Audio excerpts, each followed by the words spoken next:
Okay, so they're responding to my Nephilim video about Gilgamesh I made a few days ago. If you have not seen that series, go watch it. It's pretty mind-blowing. But they say this is the only reason we went to war with Iraq. You have to back out and look at the bigger picture. You're spot on.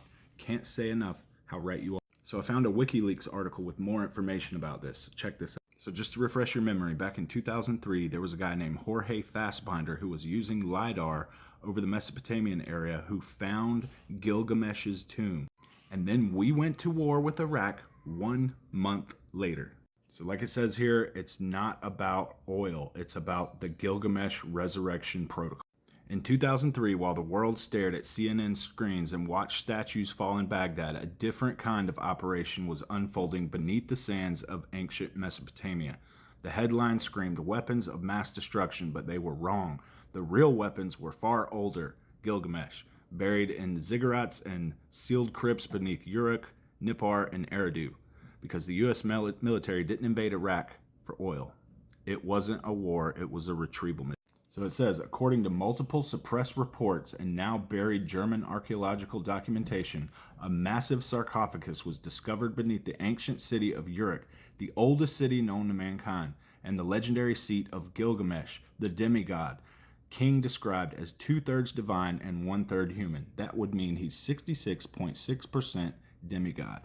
The tomb was encased in black stone, surrounded by inscriptions unseen since the Sumerian priesthood vanished. At its center, the 11-foot-tall mummified humanoid perfectly preserved. I heard he was 17 feet, but who knows. When Pentagon moved in, the site was declared a national security zone, and the German archaeological team that was uncovered was sent home. They weren't allowed to dig there anymore. That's why we never heard any more reports about it. U.S. military swooped in and took over the dig site. And you can see down here it says 2 members died under strange circumstances months later. Their field notes vanished. Guys, the giants, the Nephilim, way back before and after Noah's days, they existed. We've even found bones, but the museums come in and take over these sites and suppress that whatever they find. They don't make it available to the public. So it says Gilgamesh didn't just rule, he challenged death itself. His epic, which is a poem, the oldest written story in history, if not mere poetry. It's a blueprint encoded with astromythology, genetic alchemy, and star maps.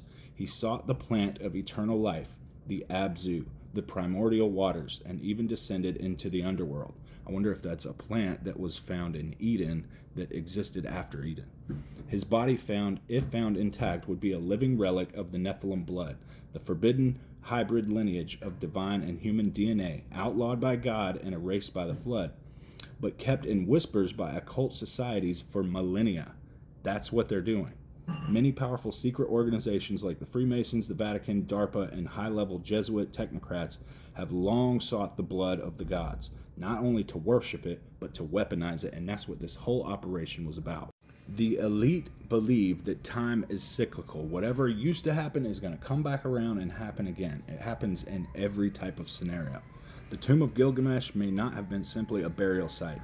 It may have been a containment vault, a temporal lock put in place by ancient priests or kings to keep something from waking. I believe that. Why else would a global superpower risk global condemnation to evacuate one man's tomb? Exactly. Because it wasn't just a body. It was a genetic ignition key to an antediluvian past, before the flood, before Adam, when the world was ruled by hybrid kings and sky beings, a world now being rebuilt in the shadows. And this is happening behind the scenes, I guarantee it. Now this is where it gets really interesting. There are confirmed reports of black site rituals conducted by military and intelligence operatives near the ancient city of Babylon between 2003 and 2005, exactly when they found Gilgamesh's tomb and went and invaded Iraq 1 month later. Sigils carved into the sand, blood drawn, private contractors brought in from aerospace programs. They weren't just studying the body, they were communing with it, attempting to resurrect the mind of Gilgamesh, to transfer the consciousness encoded into his preserved neural structure into the machine substrates. Project Gilgamesh, the integration of Nephilim memory with artificial intelligence. Guys, this is happening. If successful, it wouldn't just bring back a king. It would open a stargate to the old world, one that the flood was meant to close. So here is the photos of the video of the body of Gilgamesh that they found.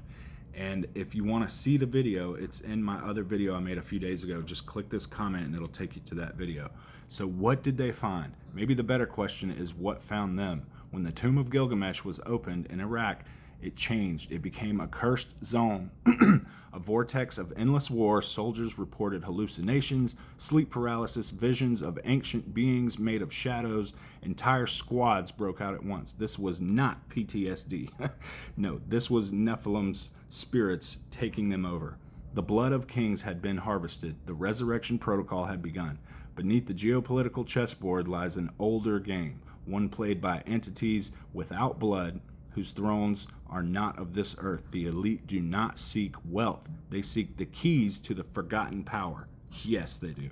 And deep underground, behind 7 layers of security, Gilgamesh is likely no longer dead. They may have resurrected him. I discussed that in my other video with 23andMe. Their whole objective is to find a relative of the ancient ones, the Nephilim bloodline, who can be reconstituted, his spirit reconstituted into their body. They're not just waiting for the signal to crown him again. Guys, this stuff is... Call me a conspiracy theorist. Call me crazy. I really don't care. You're wrong. Everybody thought all the conspiracies that just are coming out in all these Epstein files were false, but they're all true. There are satanic people in this world, and they are worshiping Satan, and Jesus is coming back soon. You better get your life right with God soon. Time's running out.